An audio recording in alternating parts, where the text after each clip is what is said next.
Welcome to my channel, and today in this video, samahan niyo akong kumain ng lunch and then sabay chika. So, ito pala yung yung barbecue dito sa Japan. Makikita niyo to sa mga mall dito sa Japan, and then yung pangalan niya is ito. Hindi ko muna tinapon yung plastic niya para ipapakita ko sa inyo. Ayan, ito yung Nihonichi. Ayan. Dito nilalagay yung mga barbecue. Ayan. Masarap to, guys. Alam niyo, favorite ko yung atay.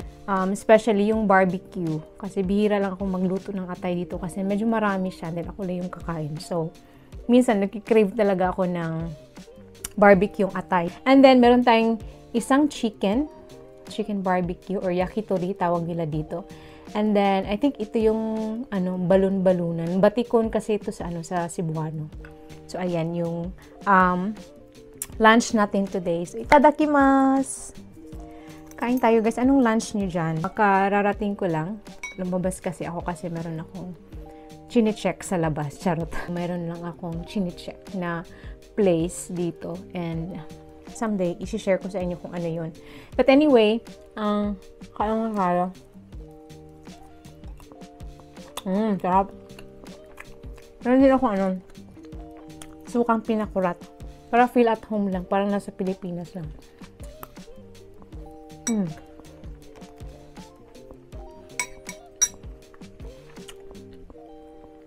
Sarap.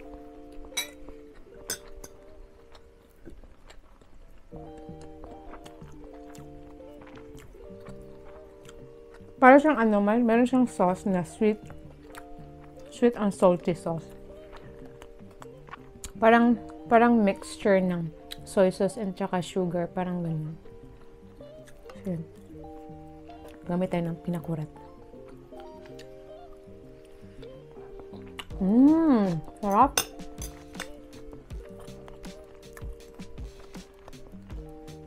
Alam niyo, nakakamiss talaga minsan yung street food sa Pilipinas. Lalo na pag yung yung barbecue. Favorite ko yung barbecue. So, kaya dito medyo, pero ma-enjoy mo naman dito. Kaya lang, hindi lang katulad dun sa barbecue sa atin na maraming varieties.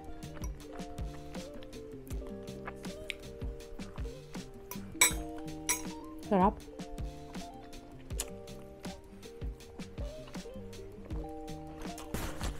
Pumunta ako ng parang Asian store dito sa malapit sa lugar namin. And then, yung signage nila, may nakalagay na Philippine flag. So, check ko kung meron silang mga Filipino food. So, meron naman, pero konti lang. Tulad ng Milo, siguro Milo. Kahit saan naman merong Milo. Kahit dito sa Japan, meron naman. Yung nakita ko, ito lang yung yung Oishi. Kasi parang minsan masarap din itong i-partner sa rice. Tsaka suka. Ito yung ginagawa ko dati. Pumunta ko doon, kaya lang medyo masungit yung yung tendera. Kasi busy siya meron siyang ginagawa. Nagre-refill siya ng mga stocks. So ako naman, of course, tumitingin ako kasi 'di ba customer ako. Siyempre, I have the right to check yung mga paninda niya. Andun ako ng siguro mga 10 minutes kasi nilibot ko talaga yung yung store. So, chine-check ko kung ano yung mga paninda nila. Tapos, parang naiirita siya, guys. Tatawa ako sa kanya kasi sa sobrang busy niya, tapos from time to time, chine-check niya ako kung anong ginagawa ko or yung tinitignan ko. Siguro, naiirita na siya sa akin kasi ang tagal kong mamili. Bigla siyang tumayo dun sa cashier tapos tinitignan niya ako ng ganun. Tapos ako naman, pumipili pa ako dun kasi gusto kong bumili ng parang yung instant noodle nila, ng Vietnamese na instant noodle. So hindi naman ako familiar kung ano yung masarap. Tinitignan niya ako. So habang tinitignan niya ako, tinatanong ko lang siya, sabi ko, anong masarap dito? Tapos sinasagot niya ako. Nakaganon talaga yung mukha niya. Iba't ibang flavor yan. Parang ganun.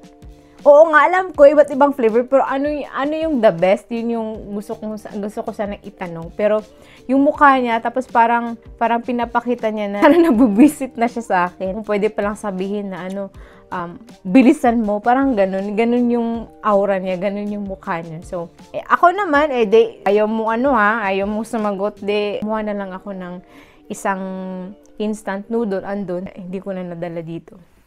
So, yung binili ko, yung isang instant noodle, at saka, itong Oishi. So, yung binili ko, isang instant noodle nila, at saka itong Oishi. Pero nabubisit talaga siya sa akin, guys. Ang sama ng tingin niya sa akin. Yun na nga yung yung naka-diferensya dito sa Japan. Lalo na pag yung mga hindi Japanese or yung talagang kahit na-compare ko talaga yung customer service sa Pilipinas versus dito sa Japan. So, ako, personally, nasanay ako sa service dito sa Japan, yung quality ng service nila dito sa Japan. Especially dun sa mga tindahan like mall or convenience store, talagang sobrang napaka-polite. Pagpasok ko lang dun sa Vietnam store na yun, talagang nag-iba yung parang pagpasok mo, wala ka na sa Japan, parang ganun kasi yung amoy. Kasi hindi siya Japanese food iba yung mga pagkain nila, iba yung mga spices. So parang mas strong yung mga spices smell pagpasok ko sa store. Especially doon sa treatment ng tindera sa akin. Sabi ko nga, hindi naman ako nabwisit. Kasi alam ko naman yung service, kasi hindi naman siya Japanese, so hindi ako mag-i-expect ng polite service kasi she's not even Japanese. Iba yung nationality niya. And I don't blame her kasi I've been there naman na naranasan ko rin yun or napagdaanan ko rin yung ganun na isang tindera, tapos yung parang minsan naiiritan ng customer. So, hindi naman ako galit, kaya lang, di ba, wala naman akong problema doon. Parang gusto ko lang i-share na gano'n siya nabwisit sa akin kasi ang tagal kong namili doon. But anyway, it's not my problem anymore. Sa kanya na yun. Kung busy siya, mag-close siya, di ba? Kung ayaw mo ma-disturb, sira mo yung tindahan mo, tapos magbukas ka ulit pagtapos ka na. So, syempre, hindi naman pwede yun. So, anyway.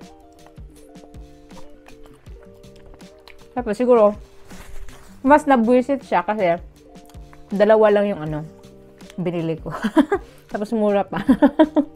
So, yan yung chika ko for today.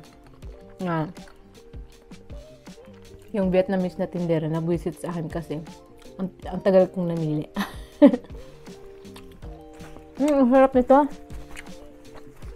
Balon-balunan. Perfect sa suka. Lagi nag-crave talaga ako ng ataya. Tsaka itong balon-balunan. Ang sarap.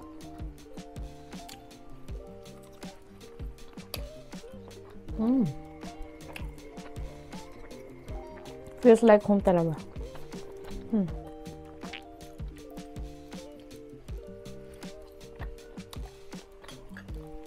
Sarap.